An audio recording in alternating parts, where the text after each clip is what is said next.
We दल्ला channel पर आपका स्वागत है। आज हम जानते हैं एसडीएम यानी सब डिविजनल मजिस्ट्रेट के बारे में। हम जानेंगे इनकी शक्ति क्या होती है, इनके कार्य क्या होते हैं। एसडीएम के बारे में बहुत सारी वीडियो हैं, लेकिन मेरी इच्छा थी कि मैं इस पर अलग से कुछ नई चीज़ें, नया विस्तार आपके सामने रखूं। ये मेरी बहुत बड़ी इच्छा थी, आज मैंने इसको साकार किया है। एसडीएम पर ये मेरी स्पेशल वीडियो है और ये मेरी चैनल की तरफ से पहली स्पेशल वीडियो है। उम्मीद है आपको पसंद आएगी। एसडीएम का मतलब सब डिविजनल मजिस्ट्रेट होता है। ये एक सरकारी अफसर होता है। इसका एक अपना रुतबा है, एक अपना रैंक है और इस प्रकार ये एक अति महत्वपूर्ण सरकारी अफसर है। एसडीएम की शक्तियों के बारे में अक्सर कयास लगाए जाते हैं कि एसडीएम के पास कितनी शक्तियां होती हैं, किस किस विभाग में कितनी कितनी शक्तियों को एसडीएम एग्जीक्यूट कर सकते हैं। एसडीएम कानूनी या एसडीएम एग्जीक्यूटिव या एसडीएम एडमिनिस्ट्रेटिव, एसडीएम कितने प्रकार के होते हैं, क्या सभी एसडीएम एक ही होते हैं और उनका क्षेत्राधिकार कहाँ तक है, उनके बारे में जितने भी सवाल हैं, कोशिश रहेगी कि आज हम इन सब चीज़ों पे चर्चा कर सकें। सबसे पहले मैं आपको बताता हूँ, एसडीएम एक सब डिविजनल मजिस्ट्रेट होते हैं, यानी हम इनको उपमंडल अधिकारी कह सकते हैं। अपने क्षेत्र में यानी अपने उपमंडल में एसडीएम सबसे बड़ी पोस्ट है और दिलचस्प बात यह है कि जिस तरह की ये पोस्ट है, ऐसी पोस्ट दूसरी नहीं होती।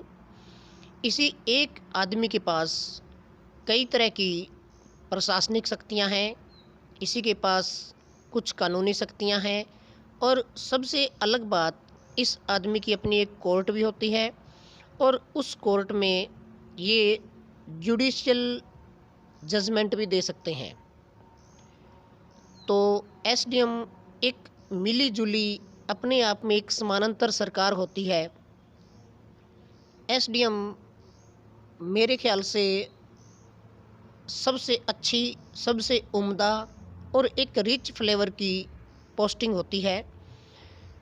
एसडीएम एक आकर्षक पोस्टिंग है और बहुत सारे लोग इसके लिए दिल लगा के मेहनत करते हैं और कामयाब भी होते हैं। एसडीएम उपमंडल स्तर पर सभी तरह के फैसले लेते हैं। हालांकि ये कलेक्टर के जूनियर होते हैं, लेकिन अगर एसडीएम आईएएस रैंक से होता है तो ये उसी के नज़दीक अपनी अहमियत रखते हैं। वैसे एसडीएम के बारे में कुछ विवाद भी हैं, कुछ भ्रांतियां भी हैं। कुछ लोगों को लगता है कि एसडीएम जितनी पावर को एग्जीक्यूट करते हैं वह उनमें निहित नहीं है, लेकिन जहाँ तक लॉ बुक्स की बात है, कंटेंट की बात है और एग्जीक्यूटिव पावर की बात है, मेरा अपना निजी मत ये है कि एसडीएम के पास सभी तरह की शक्तियां हैं। सीआरपीसी 1973 से भी इनको पावर मिलती है और स्टेट गवर्नमेंट की ओर से भी इन पर भरोसा किया जाता है। सेंट्रल गवर्नमेंट में भी इनकी प्रोविज़न है और इनका अधिकार क्षेत्र भी बहुत विस्तृत है।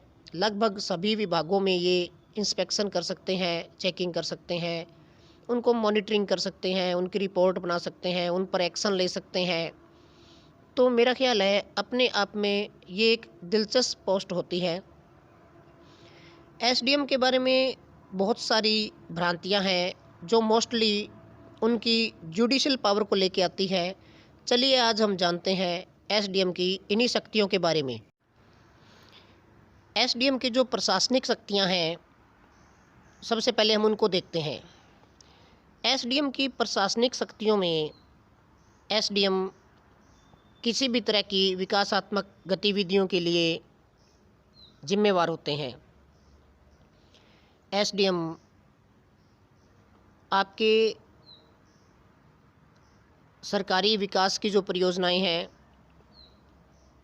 उनका दायित्व, उनका निर्वहन और उनका खाका, उनके लिए कार्य रूप की योजना बनाना, ये सब एसडीएम के काम हैं। एसडीएम की प्रशासनिक शक्तियों में एसडीएम कलेक्टर को अपनी रिपोर्ट देते हैं और अलग अलग विभागों से ये उनका स्टेटस लेते हैं, उनके कार्यों का निरीक्षण करते हैं, उनको जो रूटीन के काम हैं उनका डिस्ट्रीब्यूशन एसडीएम के द्वारा किया जाता है। बहुत सारी इस तरह की सरकारी गतिविधियां हैं जहां एसडीएम साहब का सीधा दखल होता है। एसडीएम को यातायात सुविधा के नाम पर एक गाड़ी, एक ड्राइवर मुहैया करवाया जाता है ताकि ये रूटीन में आवागमन कर सकें। एसडीएम साहब को अपनी एक सरकारी आवासीय परिसर उपलब्ध करवाई जाती है और एसडीएम साहब की प्रशासनिक शक्तियों में हम देखते हैं कि जाति प्रमाण पत्र, रिहायशी प्रमाण पत्र, मैरिज सर्टिफिकेट, वाहन रजिस्ट्रेशन, ड्राइविंग लाइसेंस, नगरपालिका के ठेके, ये सब अनाज मंडी या अन्य ऐसी कारपोरेशन या निगमों की जितनी भी गतिविधियां हैं, एसडीएम साहब इन सब को एग्जीक्यूट करते हैं। मजिस्ट्रेट पावर में हम देखते हैं कि एसडीएम अपने आप में मजिस्ट्रेट हैं, इनकी कोर्ट होती है और इनके पास तो गिरफ्तार करने की भी शक्ति होती है और ये लॉ एंड ऑर्डर को मेंटेन रखने के लिए सबसे ज़्यादा जिम्मेवार हैं। एसडीएम की शक्तियों में हम देखते हैं कि कहीं कर्फ्यू लगा हो, कहीं रोड ब्लॉक हो, कहीं हड़ताल झगड़ा हो, किसी से ज्ञापन लेना हो, कलेक्टर के नाम कई बार ज्ञापन जो होते हैं उनको एसडीएम साहब रिसीव कर सकते हैं। और इसके अलावा एसडीएम साहब जो हमारे पंचायतों के कामकाज हैं उनका निरीक्षण करते हैं और नगर पालिका में जो विकासात्मक गतिविधियां होती हैं उनका निरीक्षण करते हैं। और इसके अलावा हम ये भी देखते हैं कि एसडीएम साहब की कोर्ट में लोगों का आना जाना होता है। लोग अनेक प्रकार के झगड़े जिनकी न्यायिक क्षमता एसडीएम साहब को है, उसके लिए इनकी कोर्ट में रूटीन में आते रहते हैं। और एसडीएम साहब को अनेक विभागों में जुडिशल पावर मिली है। जैसे रेवेन्यू डिपार्टमेंट की बहुत सारी पावर एसडीएम साहब के पास होती है। ये तहसीलदार साहब से सीनियर होते हैं, इसलिए उनके कार्यों का निरीक्षण करना, पटवारी कानूनगों को इंस्पेक्शन करना, उनको दिशा निर्देश देना, ये सब एसडीएम साहब के रूटीन के काम होते हैं। इसके अलावा एसडीएम साहब गली नाली या खेत में सिंचाई के लिए या ज़मीन पर कब्जे आदि के झगड़ों के लिए या सरकारी दुकानों की बोली नीलामी, इनके लिए या इस तरह की गतिविधियों में उत्पन्न विवाद को दूर करने के लिए एसडीएम साहब अपनी मजिस्ट्रेटी पावर का प्रयोग करते हैं। जहाँ तक मजिस्ट्रेटी पावर का सवाल है, एसडीएम साहब के पास ही सबसे ज़्यादा मैजिस्ट्रियल पावर होती है। ये मौके पर एग्जीक्यूटिव अफसर होते हैं। कहीं दंगा हो जाए उसके लिए पुलिस को ऑर्डर देना, पुलिस को गाइड करना, आंसू गैस का इस्तेमाल करने की पावर भी एसडीएम साहब के पास होती है। और कर्फ्यू लगाना हो या कर्फ्यू में ढील देनी हो, ये सब पावर भी एसडीएम साहब एज ए मजिस्ट्रेट करते हैं, मौके पे जाते हैं। ये कई बार झगड़े हो जाते हैं, रोड ब्लॉक हो जाते हैं, तब एसडीएम साहब सबसे बड़ी निर्णायक भूमिका में होते हैं और लोगों से सीधा जाके मिलना और लोगों की समस्या को मौके पर सुनना और मौके पर ही उसका निदान करना, ये एसडीएम साहब की मजिस्ट्रेटी पावर है।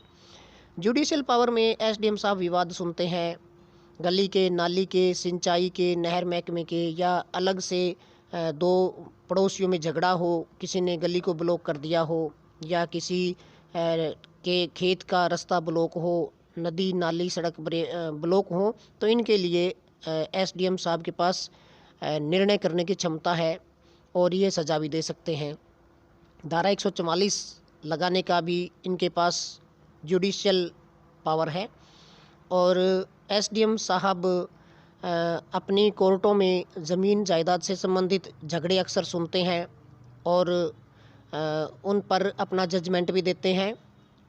ये एक अलग बात है कि इनके जजमेंट को इनसे हायर ऑफिशियल्स के पास या हायर कोर्ट के पास चैलेंज किया जा सकता है।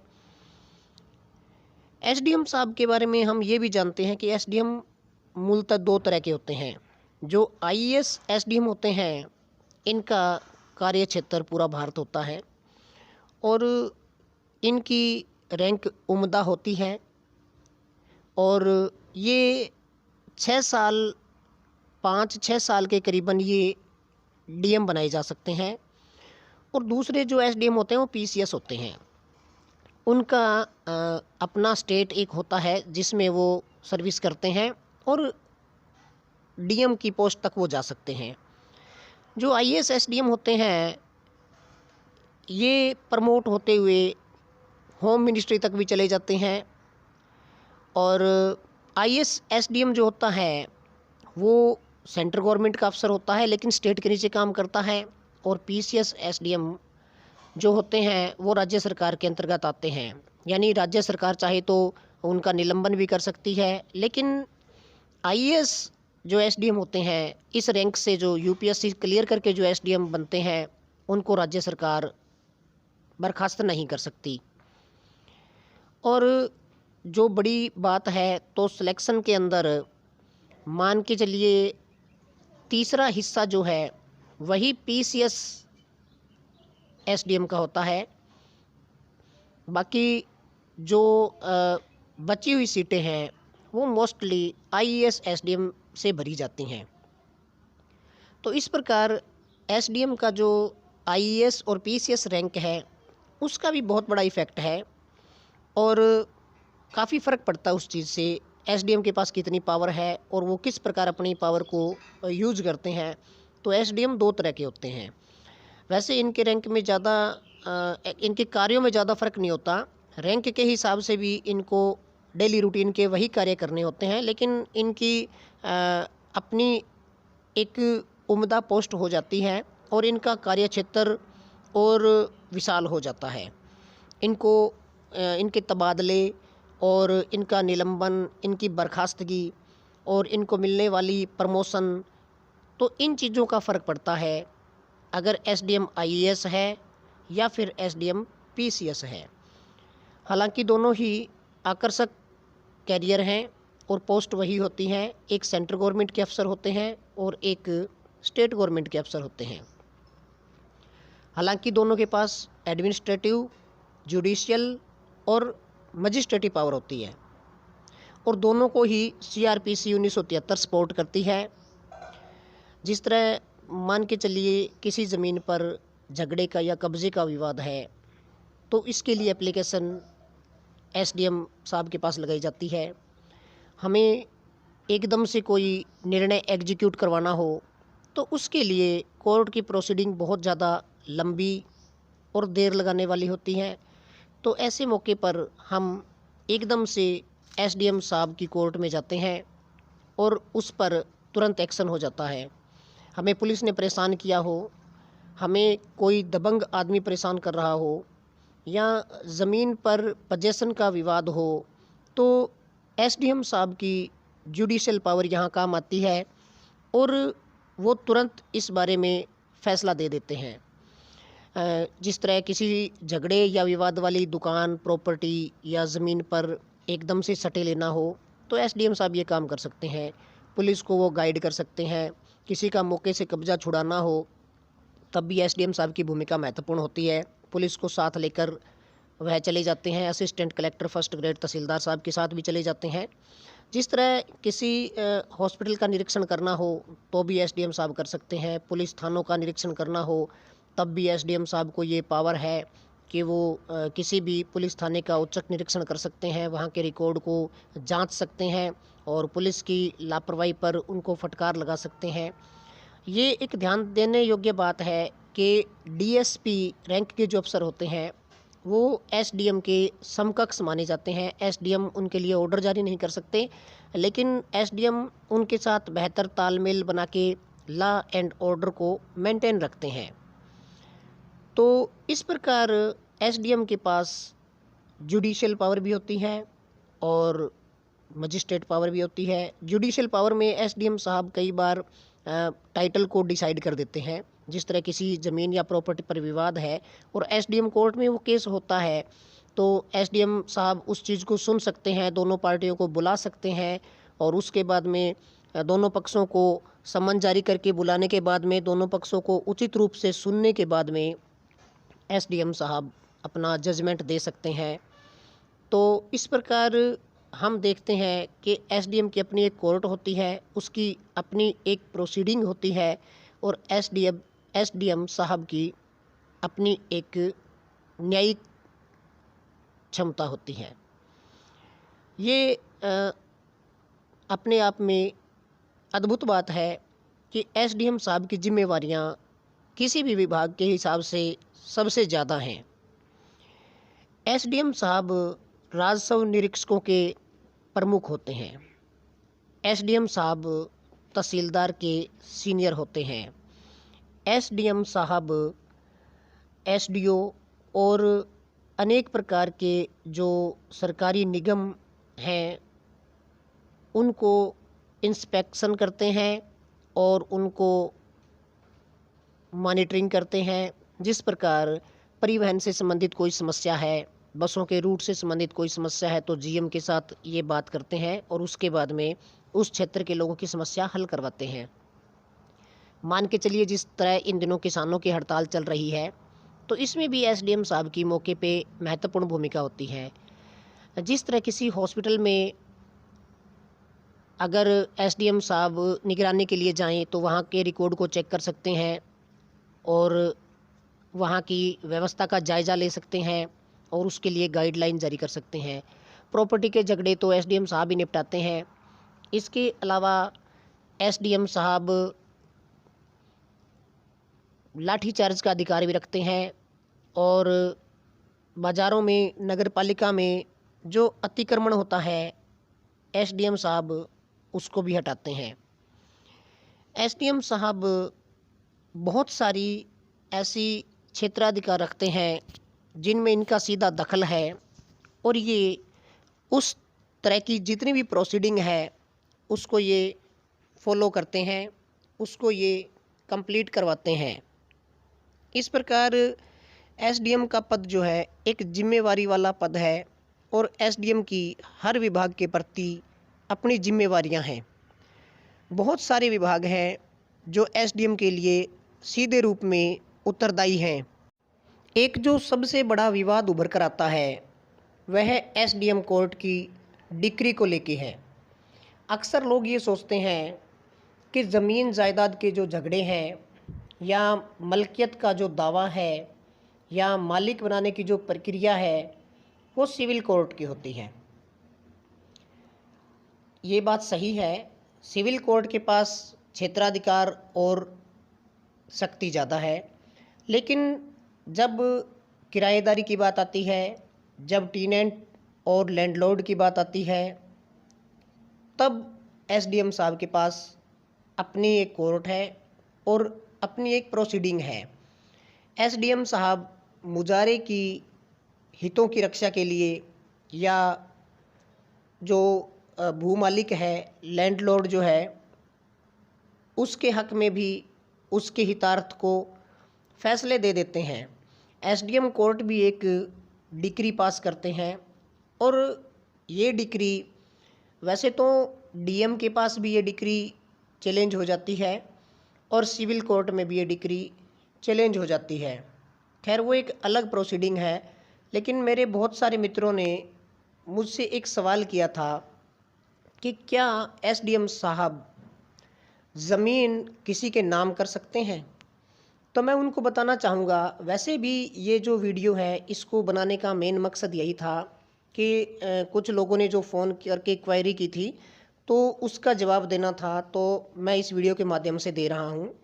उनका सवाल था कि क्या एसडीएम किसी भी ज़मीन को किसी के नाम कर सकते हैं, यानी जो टाइटल डिसाइड करना है, क्या एसडीएम साहब किसी भी भूमि का टाइटल है वो डिसाइड कर सकते हैं।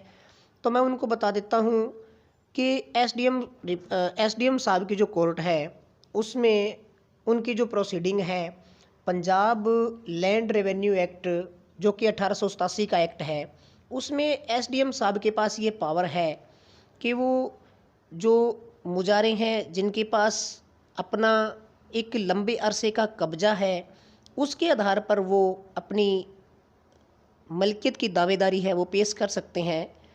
और एसडीएम साहब दोनों पार्टियों को सम्मन जारी करने के बाद, दोनों पक्षों को उचित रूप से सुनने के बाद, अगर उनको लगता है कि दावेदारी सही है तो वो टीनेंट के हक़ में यानी मुजारों के हक़ में फ़ैसला दे सकते हैं और इस प्रकार वो टाइटल डिसाइड हो जाता है। एसडीएम साहब जो मरूसी मुजारे हैं और जो गैर मरूसी मुजारे हैं, तो गैर मरूसी मुजारों को मरूसी बनाने की एक जो प्रक्रिया है, जैसा कि डिफ़ाइन है पंजाब लैंड रेवेन्यू एक्ट 1887 में, तो उसके हिसाब से एसडीएम साहब ऐसा करते हैं। हालांकि अभी कुछ जो सेवरल जजमेंट आए हैं अलग अलग कोर्टों के, उसमें इस प्रक्रिया पर सवाल उठाया गया है और हाई कोर्ट एसडीएम की इस पावर की जांच भी कर रहा है। और जो 1887 का एक्ट है जिसमें ये प्रोविज़न दिए गए हैं, उसमें भी कुछ नए अमेंडमेंट हुए हैं। 2005 में हुए, 6 में हुए, 12 में भी हुए और 19 में भी उसमें कुछ अमेंडमेंट हुए हैं। ये एक अलग बात है, लेकिन फिर भी मेरा ख्याल है एसडीएम साहब के पास ये पावर है। एसडीएम का जहाँ तक वास्तविक क्षेत्राधिकार की बात अगर हम करें, तो एसडीएम साहब के पास एक व्यापक क्षेत्राधिकार है। मेरा ख्याल है जितने भी सरकारी महकमे हैं, एसडीएम साहब सभी के निरीक्षक हैं और इनकी जो शक्तियों का वर्गीकरण है वो इस प्रकार किया गया है कि अमूमन ये सबको मॉनिटरिंग और गाइड कर लेते हैं। ये उनको दिशा निर्देश जारी कर सकते हैं और अगर उनकी कोई कमी सामने आती है तो ये उसको दंडित भी कर सकते हैं। और जहाँ तक एसडीएम साहब की पावर की बात है, एसडीएम साहब एक कलेक्टर से कुछ ही कम, एक कलेक्टर से, जी हाँ, एक कलेक्टर से कुछ ही कम पावर का इस्तेमाल कर सकते हैं। बाकी ऐसी जो भी प्रोसीडिंग है मौके की, उस पर ये अपनी मजिस्ट्रेटी पावर का इस्तेमाल करते हैं। इनको उसके लिए किसी से परमिशन लेने की ज़रूरत नहीं है। एसआरए सेक्शन 38 में भी एक ऐसा ही प्रोविज़न है और स्पेसिफिक रिलीफ एक्ट की बात मैं कर रहा हूँ। और एसडीएम के पास सीआरपीसी 1973 का सेक्शन 145, 146 और 147, ये दोनों चीज़ें कॉमन है। एसडीएम साहब के पास यहाँ अच्छी पावर है अपने फैसलों को एग्जीक्यूट करने की। अचल भूमि से संबंधित जो विवाद हैं उनमें सबसे अच्छा क्षेत्राधिकार एसडीएम साहब का है। और जब हम प्रशासनिक सचिव की बात करें तो एसडीएम साहब प्रशासनिक क्षेत्राधिकार में भी पूरा दखल रखते हैं। और एसडीएम साहब की जुडिशियल पावर की बात करें तो एसडीएम साहब जुडिशियल पावर भी रखते हैं। जिस तरह तहसीलदार अगर इंतकाल दर्ज ना कर रहा हो, या तहसीलदार ने इंतकाल दर्ज करने में गलतियां की हो, या तहसीलदार से हमें इंतकाल रुकवाना हो, या तहसीलदार के कार्यों का निरीक्षण करवाना हो, तो हम सीधे एसडीएम कोर्ट में एप्लीकेशन दे सकते हैं।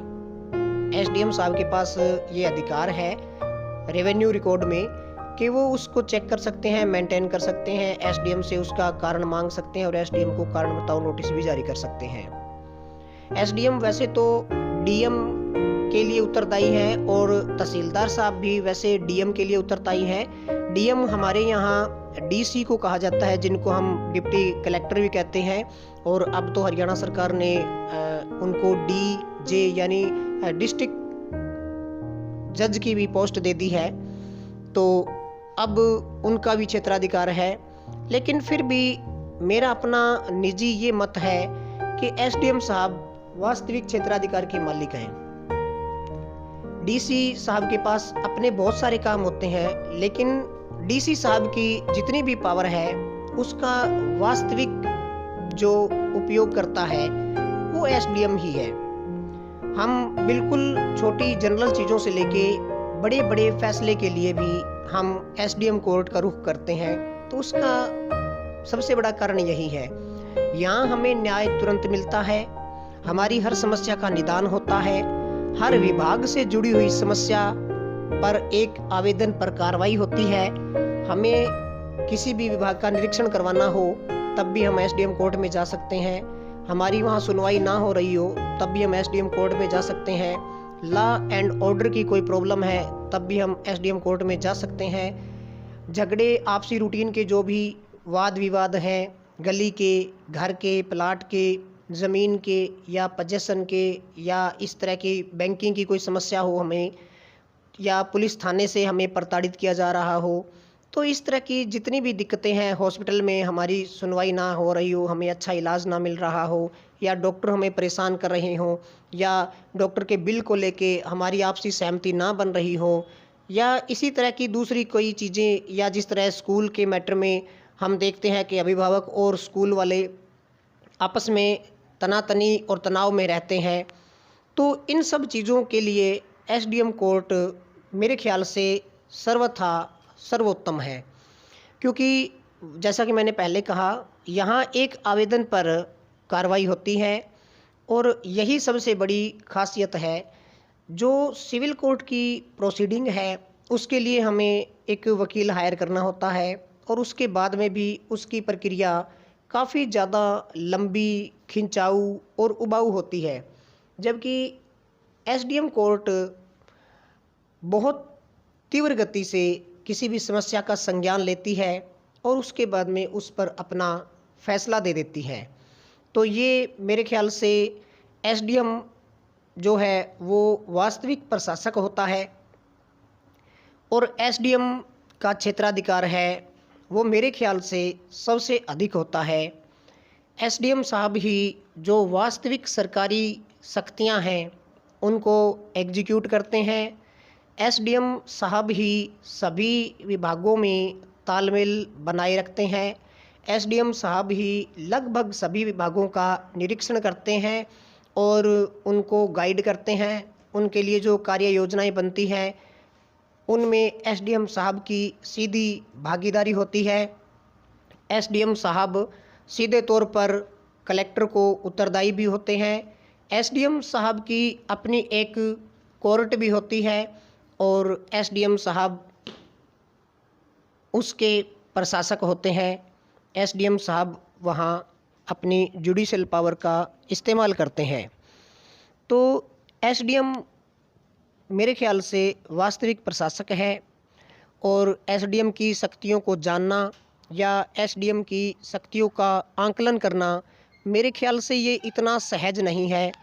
प्रशासनिक शक्तियाँ हों या जुडिशल पावर हो या मजिस्ट्रेटिव पावर हो, एसडीएम सभी क्षेत्रों में अपनी पावर का, अपनी शक्ति का समान रूप से इस्तेमाल करते हैं।